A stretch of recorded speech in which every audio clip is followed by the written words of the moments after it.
This, however, is easily explainable.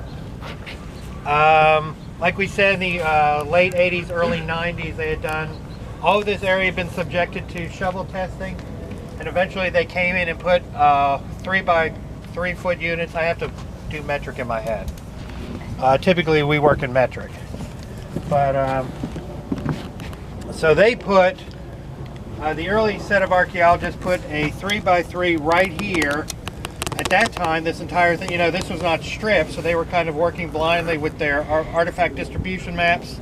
They found a high density area. They put a 3 by 3 right here, and they nicked this corner of a wall.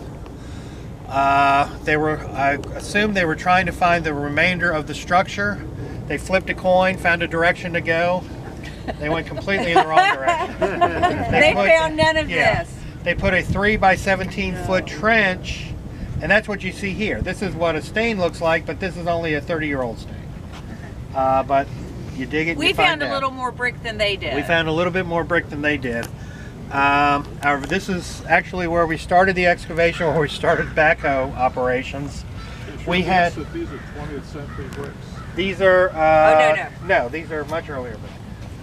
These are when our GPR showed us, we had dense sets of disturbances out here. We started with the backhoe. If you see, we removed about 1 foot of topsoil, so the soil is very shallow here. We removed it back slowly, and as we did, we found this line of brick. First day. First day. So you know, it was very unusual. But as we slowly exposed it, if you'll see, there's it's kind of a 90-degree zigzag. Here's a wall, cuts back in here, cuts back that way. We excavated. We expected. That's correct. We saw a stain. Yeah, we saw a stain. We removed that, found no more brick. We found this corner and this corner, and from there we used a tile probe, which is just basically a long piece of metal, long sharp piece of metal, pushing it down in the earth, looking for brick. We hit brick all the way until we got to the back corner. If you look at this unit back here, we followed the brick, like I said. And you can come over closer, but we're going to come back over here. We followed it all this way until we found the back corner of the structure here. So everything from there to here, you're inside the structure. Or is what we came to find, you were inside the structure. These are test units. These are test units. These are areas we decided to take samples. And I want to say, you are standing inside the structure is what we came to find out. And Ken, how high would the ground probably have been? Well, when the structure sat here, the earth was up closer to my chest. You know, we've lost so much in erosion. You know, we probably lost 3 feet, you know, since Warwick town was here. So that may have been a basement? This is the foundation of the structure. Okay. And this was very deep. There were several more courses of brick to the surface, and then the structure sat on top of it. So the structure was up here. We're deep, like I said, we've lost so much soil, there was plowing and everything. Everything we're getting out at Warwick town is the very deepest parts of these features. When we found this, we didn't know where we were in the structure. So we excavated this, and these are not stairs, this is a buttress. So this is a weight-bearing wall. We're going to excavate a unit out here, and we're expecting to find the mirror image of these bricks. So this is an exterior wall. Like I said, we found the corner there, we found a corner over there, so we realize now that where you guys are standing is inside the structure. And I also want to say, because when Ken talks about the backhoe and stuff, it seems so simple. These were all hand dug. Yeah. These were hand dug. Oh yeah. This is very meticulous work. Very meticulous work. We dig through the rubble and clean it off as we go because we don't want to disturb any articulated bricks. You know, most of the rubble in here is just rubble bricks. It's just bricks thrown in a hole, except for these articulated bricks, which are part of the structure. So, and we don't know if it was let fall down, if it was knocked down, if the top part was completely carted away up to Denby. Yep. You know, so and Ken has a story about the brick. What about the brick? The brick disappearing. As it turns out, completely by happenstance, the very first fellow who gave me a job in archaeology many years ago was a guy who was, I mean, I'm from South Carolina. This all took place in Georgia, but it was a guy who was raised a block from here, over on Mentsville Road. His name is Pat Garrow. He had a archaeology consulting company, and he came out here when he found we were digging out here. He came out and visited and wanted to look around. His father was a superintendent of the prison for a short time, and his mom ran the poorhouse, which used to be up on the north end of the property. Pat told me as a young boy, 11 or 12 in the 50s, there was a local store owner who would pay him and a buddy of his to come out here and rob brick at Warwick town, because he was putting up construction projects in his house and he needed brick. So Pat would come out here with a wheelbarrow and one of his friends, and they'd load it up with brick and they'd take it over there and get a bottle of Coke for every, wheelbarrow full. So, my very first archaeo mentor as a child was destroying Warwick town. But Pat went on to be a relatively well-renowned historic archaeologist. So I guess maybe it was all worth it.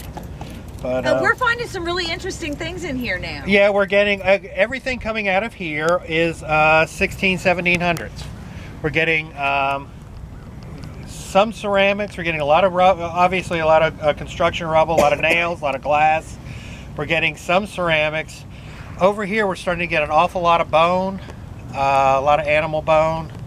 I'm glad you clarified that. Yeah, Since there was a jail.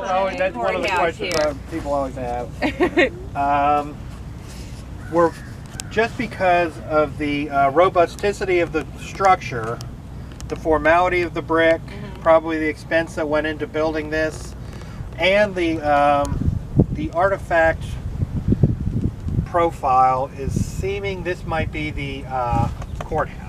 And if you're looking at it and you're familiar with the 1810 courthouse up in Denby, very similar pattern. The way the walls and the jut out. So it makes perfect sense. And somebody Ken works with has worked on a old courthouse. Yeah, with Joe Joseph, who's the owner of New South, had dug the courthouse in Charleston, South Carolina, which is the same period. And it's, these are the British. They really don't have an awful lot of imagination.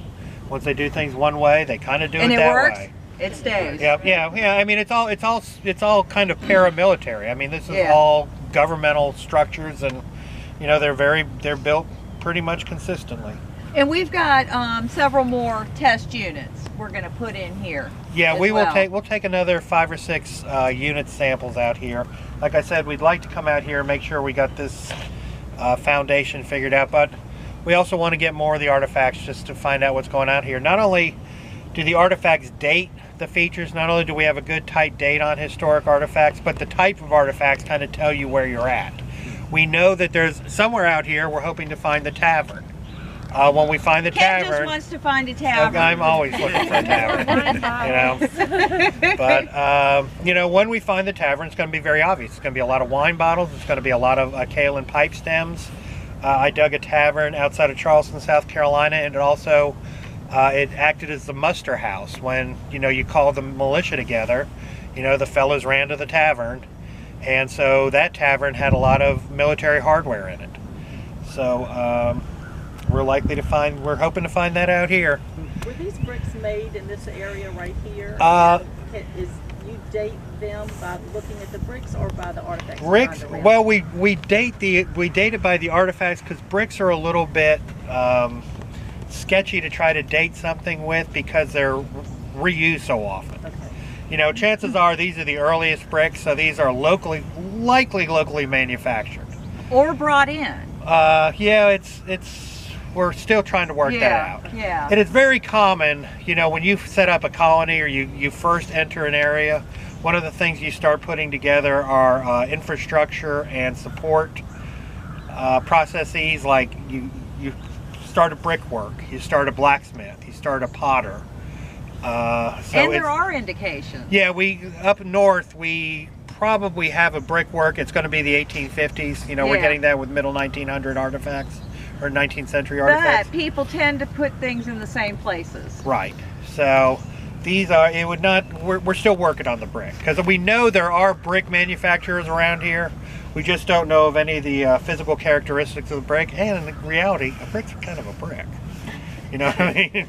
It's real easy to tell one at Lowe's from one of these, but Although, to your credit, last night about 10:30 at night, I started being haunted by brick. I'm saying, there's got to be something we can do with the brick. But my cable system in the hotel is horrible, so I spent a lot of time thinking about this. and here we go. This is the perfect opportunity to talk about how many specialties Oh, that's true. I in told Claire, archaeology. the weird thing about archaeology is everyone's looking for a niche. So someone is an expert in everything. You're going to be able to find them. We're going to be able to find the Virginia 17th century brick expert somewhere. It was some graduate student at William and Mary who had no other topic to find, and his professor said, no one's ever done brick. So that poor guy or that poor gal just gets stuck with brick. But there are as many fields as you can imagine. Yeah.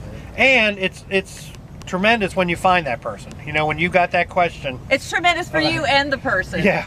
Well, I told Claire the story. I dug a early 1800s farmstead outside of Boston, South Boston, I think, Virginia, down near the Kerr Reservoir. And I'd been digging this thing, and I had a barn, and I kind of came out with the outline of the structure and everything, and I was excavating the interior of the barn. And right outside the window, there was an opening in the barn, I found this cache of 19th century condom tins.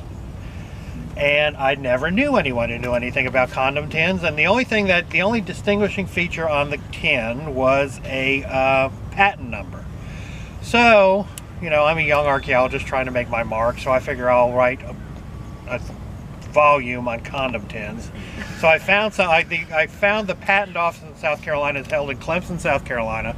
I called the phone number, and I woke up some graduate student who had a 2-year assistantship who had never been asked a question before. He just kind of sat there by the phone. He just never really had to do anything. And so I asked him this question, can you look up this number for me? What do you know? And this guy just, like I said, he'd been there for 2 years and no one ever asked him to do anything. So he just got so excited. He researched and he researched and he researched. He sent me pages and volumes on all the research he had on the history of condoms in North America. And after that, like every month he would write me and tell me more of the stuff. Now my report had been out for months. I had gone on to something else. But this guy, God bless him, somewhere in the world, there's an expert on 19th century condom tins because I made a phone call. So, but that's how it works. I mean, you just kind of fall into it. So, but don't fall into these. But if you guys kind of want to look around, this is just how stratigraphy works. This we finished yesterday. It turned out to be rubble. And the dark stain in the bottom is probably the deposit when the structure was sitting here. This is the artifacts that accumulated while the building was being used.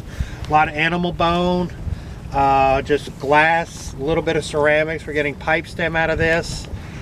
Actually, out of this we got a piece of ceramic that has a picture of Ben Franklin's face on it. And we found the expert in Ben Franklin ceramics, and it's like late 1700s, early 1800s. It was a memorial cup or ceramic set that they put together for the heroes of the colonies. But the dark stain is what was going on while the structure was inhabited, and all the stuff on top, all the mortar and the brick, is when the house was, or the structure, whatever the structure was collapsed on top of the cellar. So where everyone is standing is where we'll be excavating. Underneath your feet is what we're looking for. So it looks like the brick goes all the way to the bottom. How do you know? Yes, it does. Not to go deep. Yeah, that yellowish red is the subsoil. Oh, okay. So That is Earth. That's the way the Lord made it, right? You know, if we find something under there, it's going to be a dinosaur, and it's not going to be. Which that'll be good for Ken That'd be because good. that's his specialty. No, not me. I did find a dinosaur one time, but I was looking for Hernando de Soto. But So he was a failure. yeah, I was a failure. And I got very excited. And I took my pieces of my dinosaur to a dinosaur expert, and he let me know it's like the most common dinosaur in the world. It's like, you know, I thought I found a mink and I had a squirrel. That's a squirrel most people don't have. Yeah, that's true. But Is it show and tell time? well, just to kind of put it together out here in